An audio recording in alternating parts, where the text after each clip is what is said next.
Hey, how's it going, everyone? In this video, I'm going to show you a real basic repair, just an oil and filter change on my 2006 Subaru Legacy.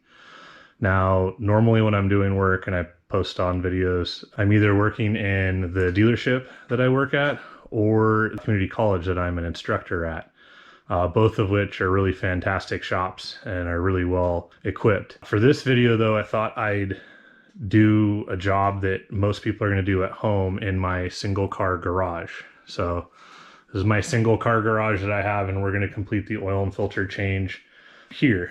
So it kind of gives you a way to do it at home, without any fancy equipment or anything.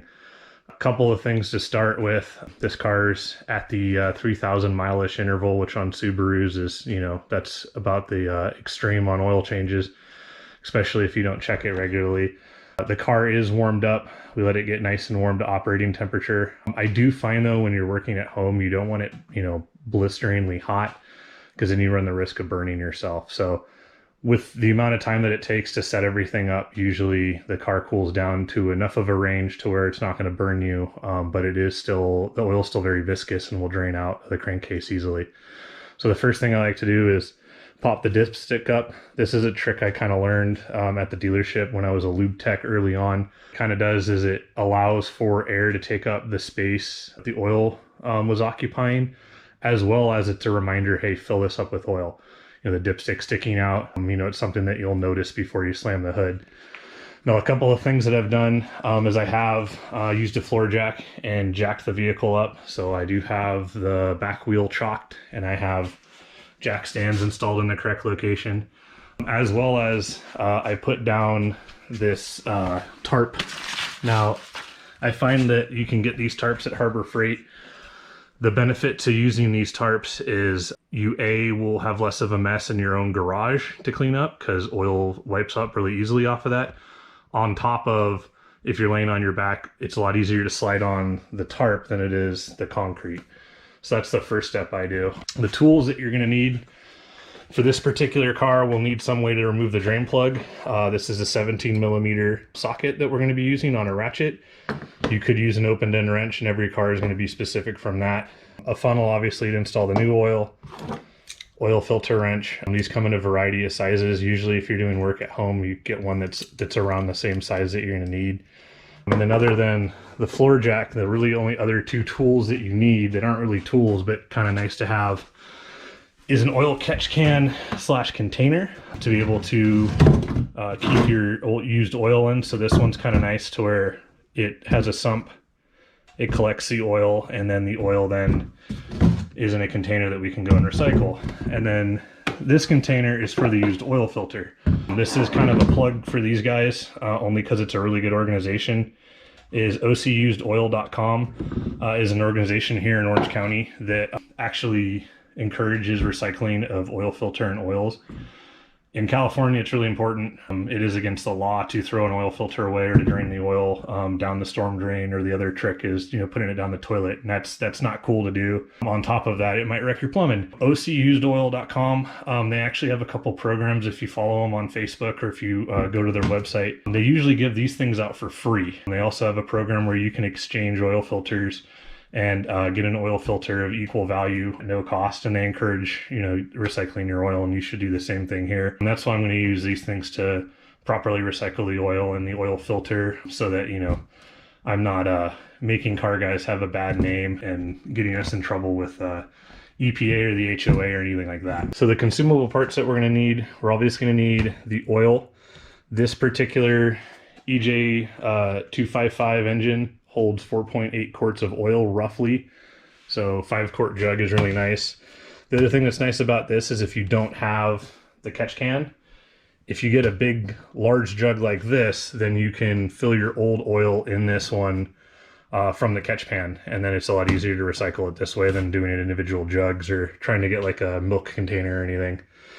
And then obviously the correct oil filter, as well as a drain plug seal.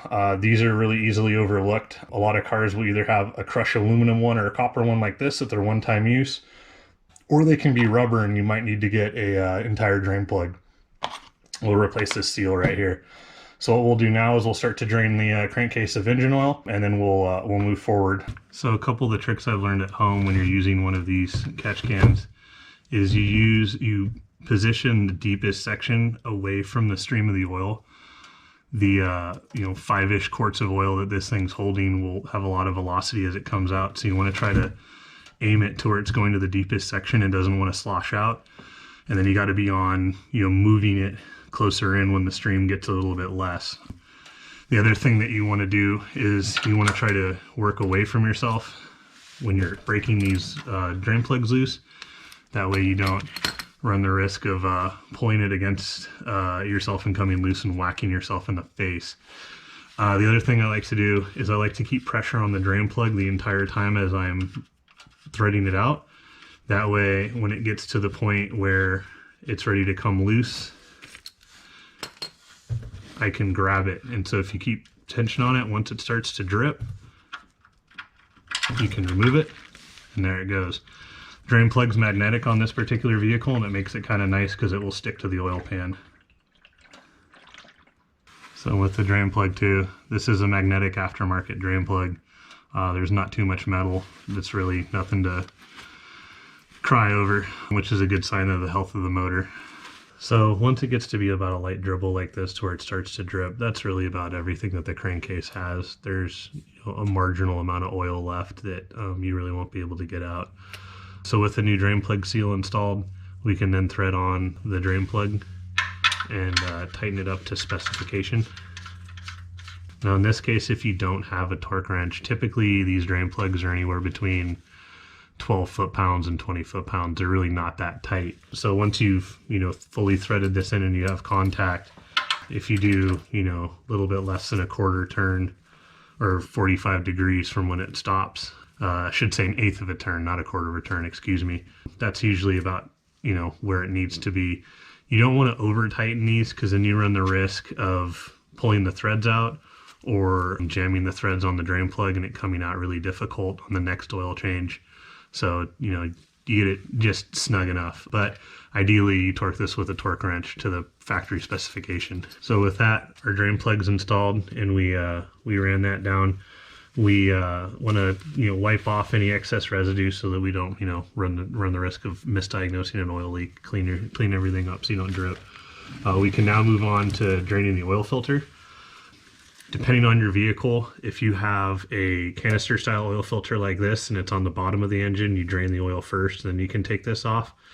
If you have a cartridge style oil filter, which a lot of new vehicles have, that's mounted up on top of the engine block, usually it's best to remove that so that the oil drain back valve opens up and any oil that is trapped in the oil filter housing will drain down into the sump and it can be drained during the oil change. So you got to look at your particular vehicle and what you might have depending on that. For the most part, you can usually grab these oil filters and break them loose. If you can't get it just with turning it by your hand, then using an oil filter wrench and loosening it up. Now these are just meant for loosening it. When you're tightening these, you tighten them up by hand and you just do it a little bit. If you are to tighten it, or if you were to install it with one of these, you'll over tighten it and possibly wreck the O-ring. It's also really important to make sure that you find the O-ring, the sealing O-ring. A lot of times if the oil filter is super tight, it can get stuck to the oil filter adapter, and you don't want to run the risk of installing the new oil filter with the old gasket in place. It's called double gasketing and it makes a giant mess.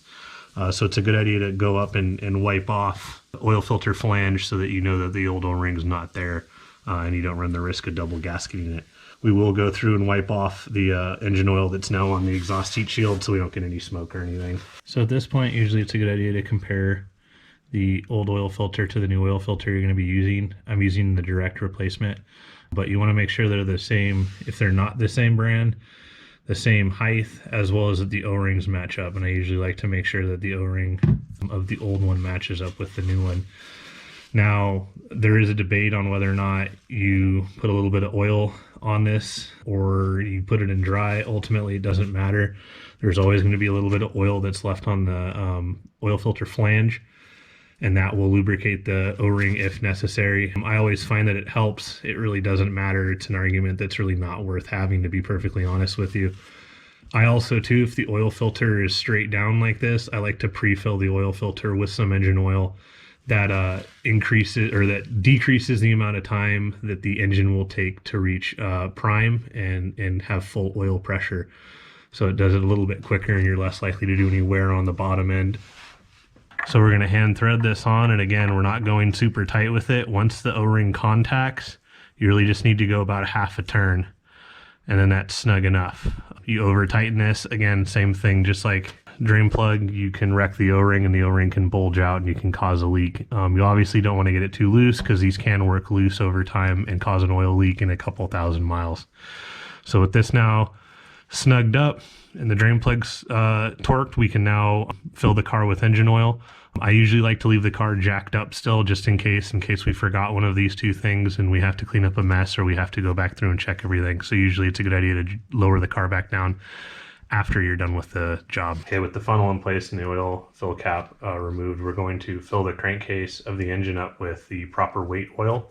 You can typically find that in the engine owner's manual or on top of the oil cap itself. This particular engine calls for 530, so we're going to be using 530 engine oil. Again, the capacity is roughly 4.8 quarts. This container is 5 quarts. A lot of these large containers will say 5 plus, which, you know, plus is not very much, but usually it's a good idea to fill it right before the capacity. So I'm going to go to about 4.5, and then check the oil level with the engine on, and then adjust accordingly. It's just as bad to have an engine overfilled with engine oil as it is to have it underfilled with engine oil. If it's overfilled, you can run the risk of cavitating the engine oil, which is basically a fancy word for foaming it, and then it doesn't have the same protective qualities. So I'm going to fill this up with about 4.5 quarts, then check the level after the engine started and oil prime is built, and then adjust it accordingly if I need to. If you don't have a funnel, another trick that you can do is you can take an old water bottle and cut the bottom of it off, and that acts as a funnel as well. You just want to make sure that it's really dry. You don't want to be mixing any water with your engine oil. The nice thing with these larger jugs is they do usually have a level on the side of it. So I'm right about just under where there's supposed to be a quart left. I'll cap this up, start the engine up, wait for the engine oil light to go off, and then turn the engine off. And usually you should wait 2 to 3 minutes and then check the engine oil level and adjust accordingly. So we're gonna start the car up. We're gonna watch to make sure that oil light turns off.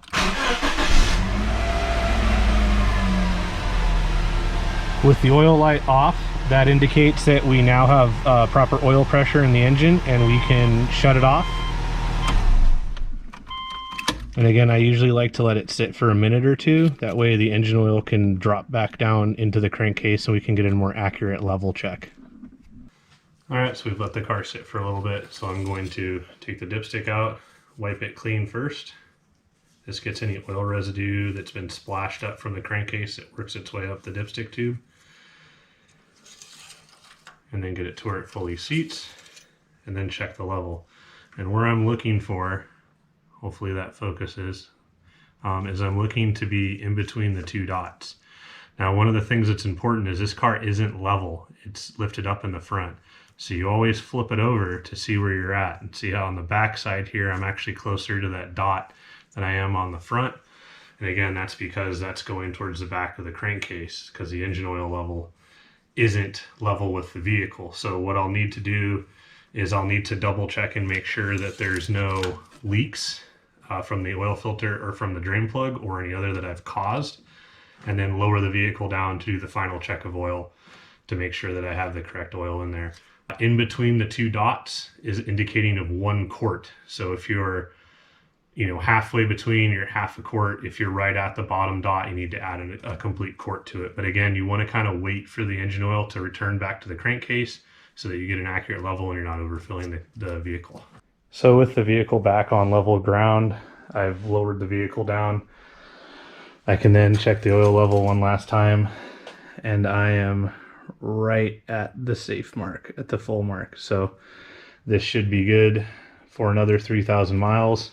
Granted, this is a Subaru, so if you have a Subaru, check your oil about every week. It's usually will save it from blasting off and going away.